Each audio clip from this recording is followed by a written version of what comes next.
'tis the season to be jolly, and 'tis the season to spend, but not for everyone. As Wendy Knowler joins me now to discuss, writing on News 24, that it's supposed to be the most wonderful time of the year, but there's a lot of woe, there's a lot of realization where people become painfully aware of their dire financial circumstance this time of the year. And Wendy joins me now on the line.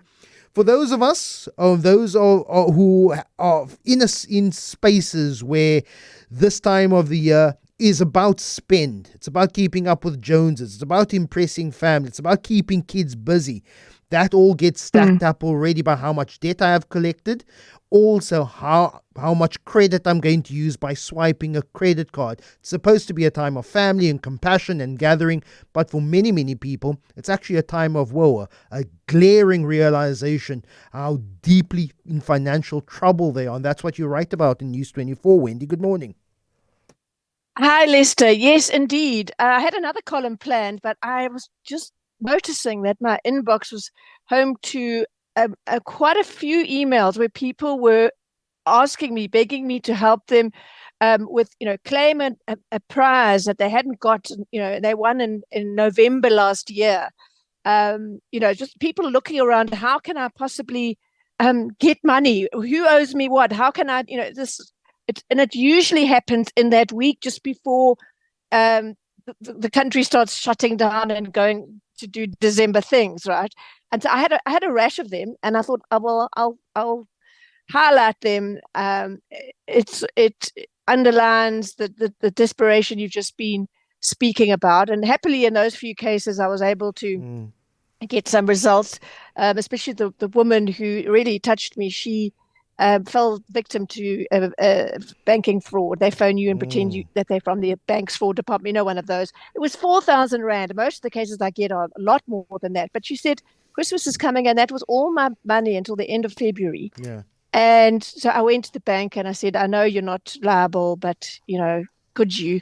And so they did. So I'm not naming the bank, and I'm not giving any details because no, it's precedent. And I said I wasn't going to, but she got her 4,000 rand, and that meant all to her. And if you put that into context, Lester, I mean, for many people, it's like, how do I find the extra 50K to celebrate Christmas properly? And it's just the pressure of the season. I think I wanted to highlight it. That is really awful for people who aren't in a good space financially. A question earlier when again, the first few messages that I received this morning was of people who were debited early by their creditors. Yes. A question was, what about payment holidays? In the past, banks, financial institutions were very, very quick to say, you'll get a message in November, don't worry, you'll get a payment holiday, and maybe you'll pay a little bit more in January. But would you like to opt in for a payment holiday?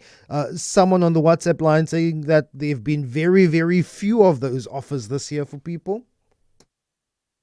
I'm not even aware of one of them, Lester, but I think it's the sign of what's going on in the market. We're not in a sort of COVID situation where many people who'd never had financial issues suddenly lost their jobs or any means of making money. And so that was a special case. But now I think they don't fancy people's appetite or ability to pay back, because every payment holiday comes with a fat whack of interest, Lester. So it's a temporary relief, but then in the new year, you're really further in the hole and unable to pay it back.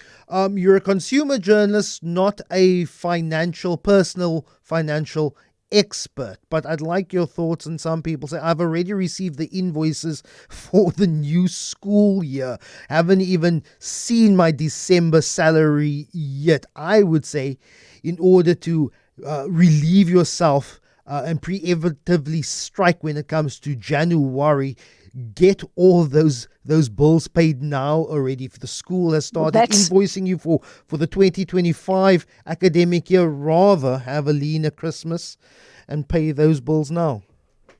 Absolutely. It's the same reason for the reasoning behind the early debit orders, that they take the money before you spend it all on trying to have this Christmas that we all socialists believe we deserve and ought to have in all its it's excesses, I suppose, to generalize. So that's what they're trying to do. Hello, don't forget about January. This is going to be waiting for you. So yeah, that is the wise thing to do, but inevitably, for a lot of people, that's not going to happen, and January is going to be a big worry.